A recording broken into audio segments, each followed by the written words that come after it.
జరగతండ నా పేరు ఆటో అంజీ. పోయినసారి ఎండాకాలంలో గడ్డి పెట్టిన గడ్డి పెట్టిన వాళ్ళకు కూడా ఎండాకాలంలో వాళ్ళకి ఎండ తగలకుండా చల్లగా వాళ్ళ గమ్యం చేర్పిన. మళ్ళీ ఈ సంవత్సరం జెండా వందనం వస్తుందని 15 రోజుల ముందే నేను మళ్ళీ ఇది తయారు చేసిన. అయితే నిన్న సాయంత్రం కంప్లీట్ చేసిన దీన్ని. మన నేచురల్ గడ్డి, ఇది ఒరిజినల్ గడ్డి, ఇది వడ్లతోనే తయారు చేసిన, లబ్బర్ కూడా కాదు. కొంతమంది ఏదో లబ్బర్ అనుకుంటారు కానీ ఇది రియల్ గడ్డి.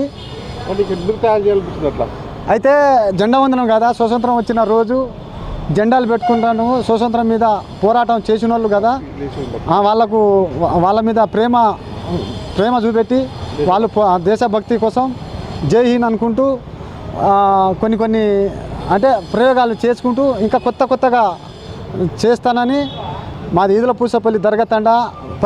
15 సంవత్సరాల నుంచి ఆటో తోలుతున్నాను, ఆటో మీదనే జీవిస్తున్నాను. అటు కొద్దిగా వ్యవసాయం ఉంటే వ్యవసాయం కూడా చేసుకుంటూ కొద్దిగా ఆ తెలివితో, ఎందుకంటే అందరికీ రాదు యాక్చువల్గా. అయితే నేను చాలా కష్టపడి కొంచెం బాగా ఆలోచించి ఇది న్యాచురల్ గడ్డి లెక్క తయారు చేసిన. అందరికీ కూర్చుండటంలో కూడా చల్లగా ఉంటుంది.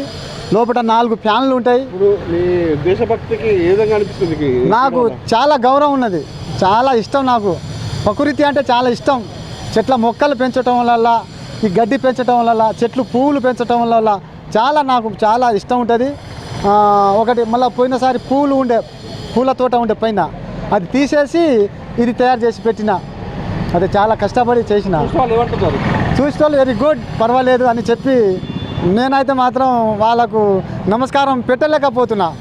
అసలు ఒక చేతితోని ఆటో తోలాలి, ఒక చేతితోని గుడ్ మార్నింగ్ అని చెప్పాలి. స్వతంత్రం వచ్చింది, మనకు చాలా ఇష్టం నాకు.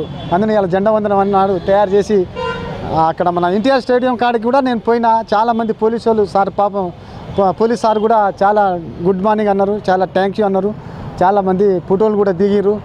ఇక నాకైతే ఇక ఆటో తోలుడు తక్కువ. మళ్ళీ ₹1 తీసుకుంటున్నా. స్వతంత్రం వచ్చింది మనకు, ఎక్కడికైనా ₹1. లోకల్ తెక్కిలోళ్ళకి మాత్రం ₹1 టికెట్ ఇవ్వాలి. రాత్రి 10 దాకా చాయిస్ వాళ్ళకు.